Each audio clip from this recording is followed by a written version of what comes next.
retrouver toutes et tous pour ce nouveau JT des sports. Notre invité ce lundi, Philippe Rossi, le grand Manitou, l'organisateur des Bouleries Jump.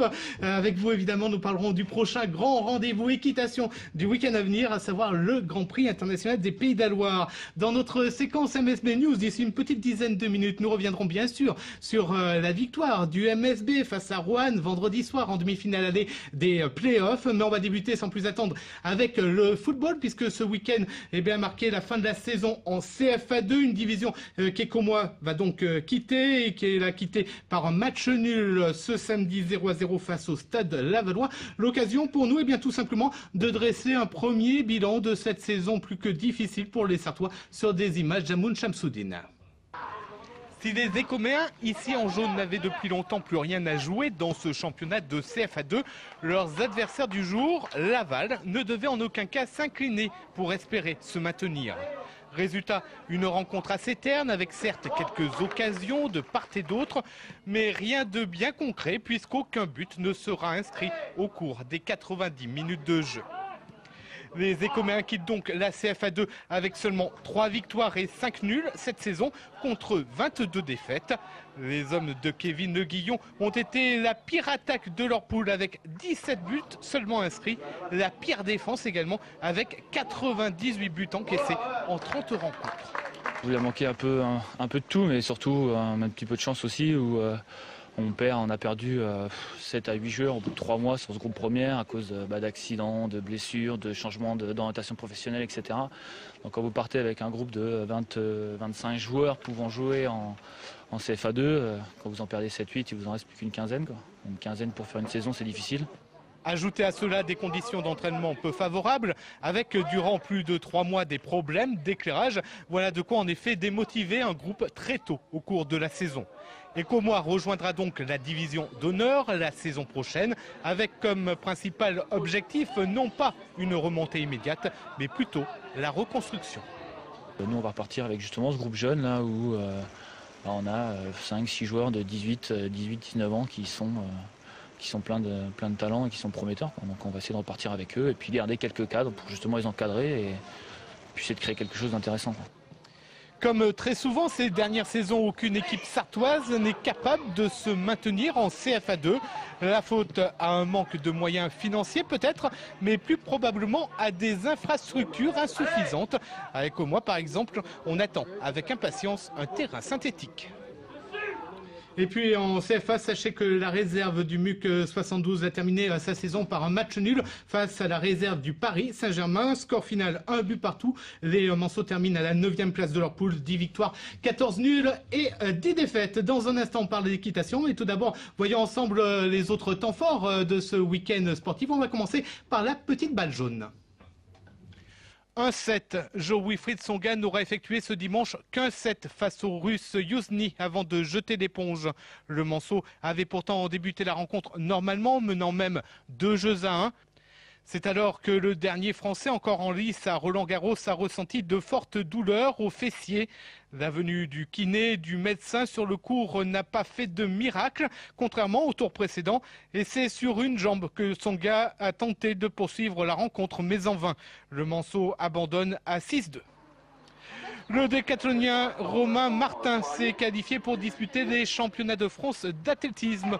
Le Manceau a réalisé les minima requis et a même amélioré son record personnel en totalisant 7006 points ce week-end à Allonne.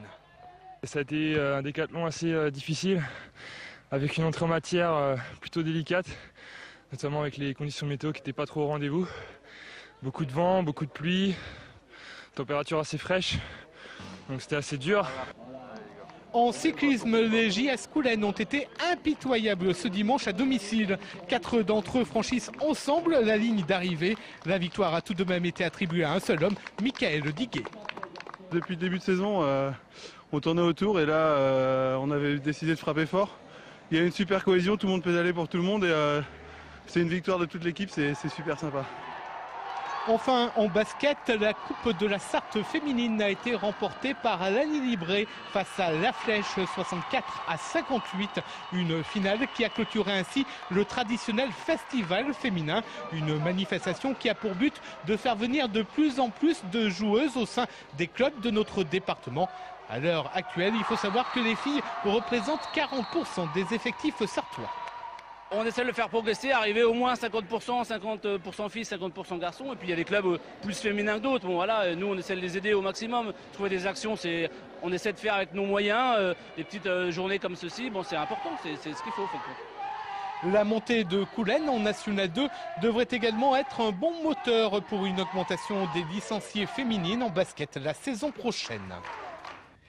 Et on reparlera basket dans un peu plus de 3 minutes dans notre séquence MSB News. On reviendra bien sûr sur la victoire du MSB en demi-finale aller face à l'équipe de Roanne vendredi soir. Tout de suite équitation. Philippe Rossi, bonsoir. Bonsoir. Merci d'être sur ce plateau pour nous parler du prochain grand rendez-vous qui va commencer vendredi et se tenir jusqu'à dimanche, le Grand Prix international des Pays de la Loire. Tout à fait, un CSI 2 étoiles, donc hauteur des épreuves 1,50 m pour le Grand Prix, avec beaucoup de cavaliers de l'équipe de France et des cavaliers étrangers bien sûr, qui vont se disputer la première place dimanche après-midi. Alors 2000 à 2500 cavaliers tout au long du week-end? Oui, donc on mixe comme d'habitude, vous savez, au Bull Ridge Jump, on mixe toujours toutes les catégories de cavaliers. Il y aura aussi des épreuves pour les plus débutants, avec les poneys, avec les épreuves nationales, et puis les plus grosses épreuves avec les cavaliers les plus méritants.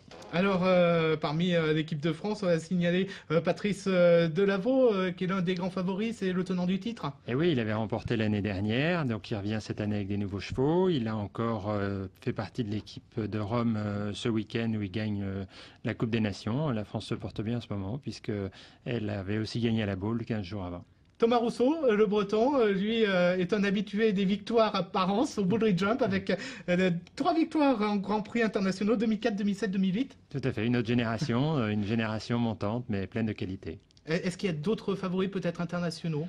Ça va être très ouvert parce qu'on va retrouver un Grand Prix avec 50 ou 60 partants comme d'habitude, donc avec les étrangers et les Français. On verra bien, mais je pense que Patrice a de bonnes chances. Alors, comment vous faites pour avoir 2000 à 2500 cavaliers alors que je crois qu'il y a 200 box, c'est ça?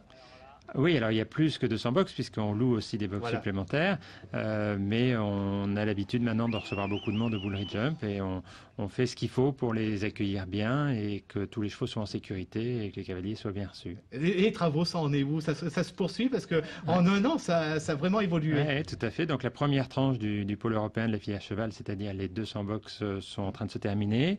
Et j'espère mettre les manèges en route d'ici la fin de l'année ou tout début d'année 2011 si tout va bien. Et puis il y a une grosse nouveauté qui attend en principe à partir du mois d'octobre, c'est le indoor.